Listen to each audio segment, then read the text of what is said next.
Welcome back to the Pride's Fall. We had a lot of fun the last time we did some RPG horror stories, so I've decided I'm going to do some more. If you like it, please drop a like, leave a sub, go and follow us over on Twitch, all that fun happy stuff. But with that out of the way, let's go ahead and get started. Today's RPG horror story comes from r/D&D horror stories from the username fitad7269. As they say, be careful what you wish for. A player invited one of his friends to join us in our Tuesday game, and this player took advantage of our DM's generous one free item per player gift. New guy obviously chose a ring of 3 wishes. I know, it's asking for trouble. The DM allowed it, but stated the ring appeared to have 2 of the wishes consumed already.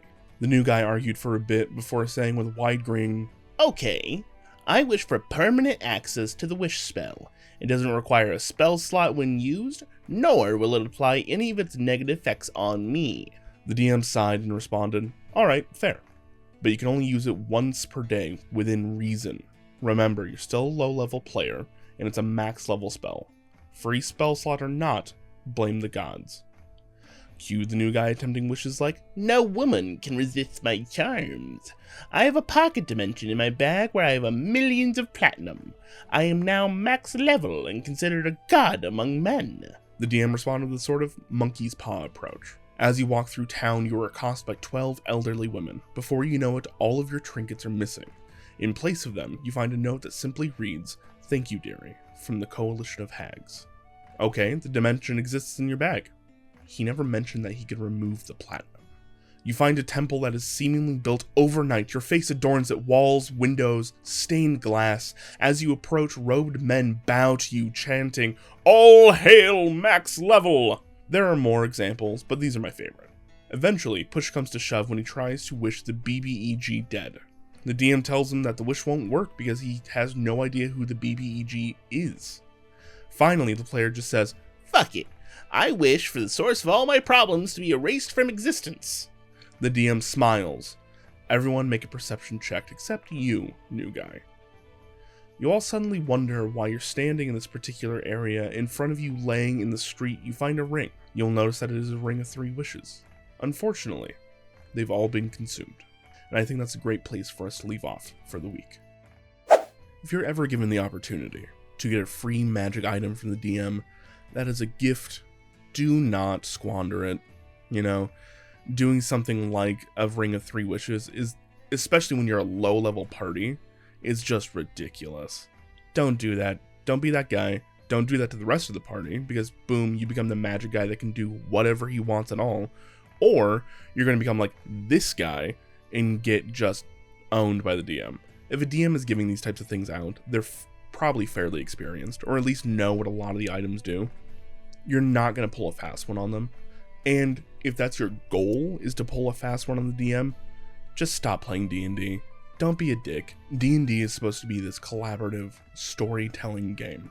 You and the DM are on the same side. And more importantly, you and the other players are on the same side. So why are you trying to upstage them and try to win the game? The way you win is by completing the story. Just don't be like this guy. Our next story is less of an RPG horror story, more of a just what the fuck, coming from r/D&D horror stories by username errdmoneg. My DM won't let me wild shape into coral. We had a long debate about whether or not I could wild shape into coral, because coral is considered an animal, but he says it's barely a protist. Despite this protest argument, he still let me cast plant growth and speak with plants on kelp, which is actually a protist and not a plant.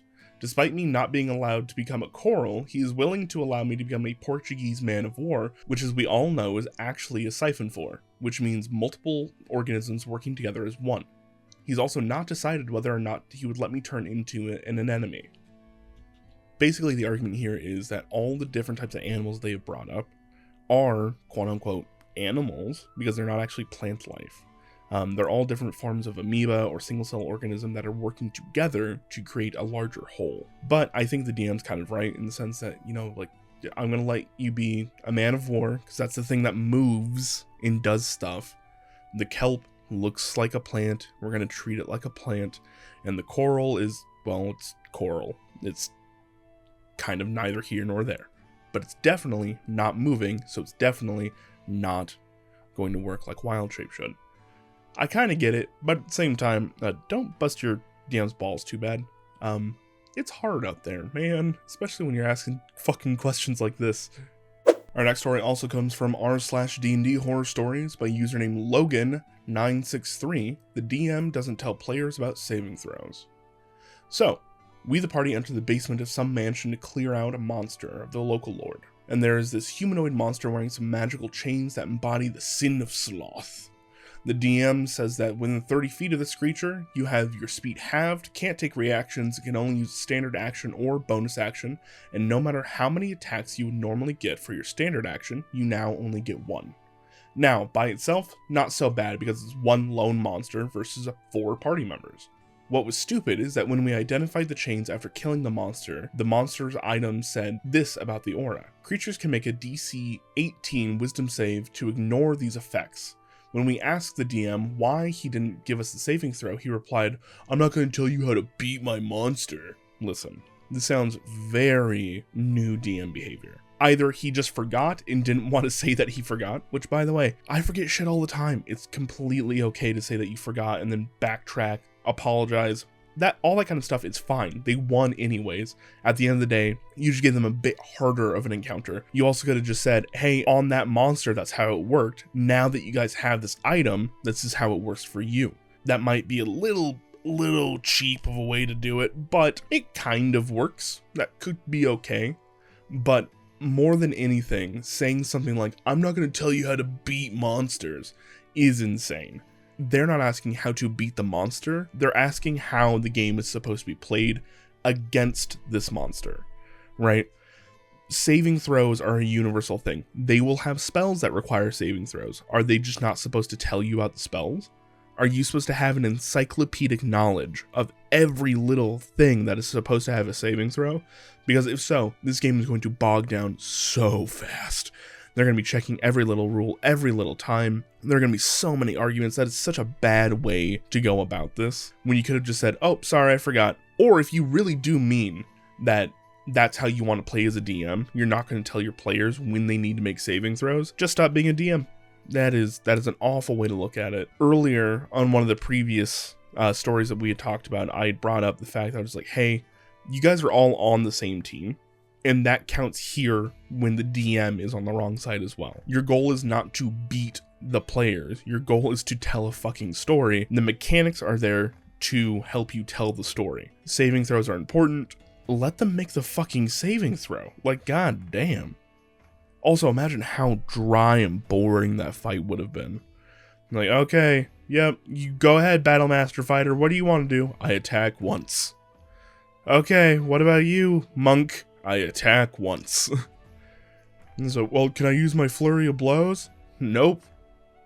Because that states that you have to make an attack to use flurry of blows, which you cannot do.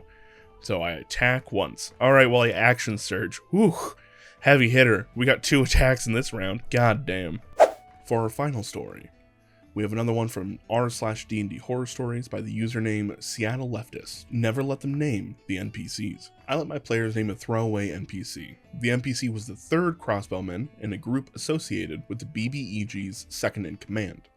They ended up talking with this particular group more in depth than I had planned. So, for help, I asked them to name the soldiers. One soldier in particular they named Ross Bowman the Crossbowman. They begged and begged for this NPC to come along with the party, and I allowed it. I played him as the most generic, boring soldier you can imagine. When they asked for his advice, which was often, Ross Bowman the Crossbowman always sided with the interest of the army. We played online and used a dice program, so there's no roll fudging. For sessions and sessions, Ross Bowman the Crossbowman stayed with the party and never made a hit during a fight. I suggested someone in the party give him a weapon besides the crossbow, but they unanimously agreed that Ross Bowman the Crossbowman would be better off with just his crossbow. It is perhaps the only time the party has unanimously agreed on anything. We continue to play, and despite the odds, Ross Bowman the Crossbowman never hit an enemy. Months of playing go by, and the players are finally ready to fight the BBEG. initiative is rolled. Ross Bowman the crossbowman is not first, but he does roll high. On his turn, Ross Bowman the crossbowman lets loose a bolt from his crossbow and hits the BBEG. Ross Bowman the crossbowman finally had it, his moment to shine, and yells out, "I did it!" The party is ecstatic for Ross Bowman the crossbowman, who has just made his first hit since traveling with the party. Next turn is obviously the BBEGs, who, of course, turns his attention to Ross Bowman the crossbowman. The BBEG rolls a natural 20, and Ross Bowman the crossbowman is taken out in one shot. The party, red with rage, takes out the BBEG, but so ends the tale of Ross Bowman the crossbowman. R.I.P. With that, our stories for today will come to an end. Thank you very much for watching. Please remember, like, comment, subscribe, all that fun, happy YouTube stuff that we're always talking about. If you'd like to go and play some games with us, that is going to be hopefully a little less horror story prone, then you can go and join our Discord, which should be down in the links below. And you can always watch us play live on Twitch as the Queen's Rooks are in the kind of final legs of their campaign, and hopefully they will save the world from the unnamed god. Hopefully we'll see you there. If not, you're a doo-doo head.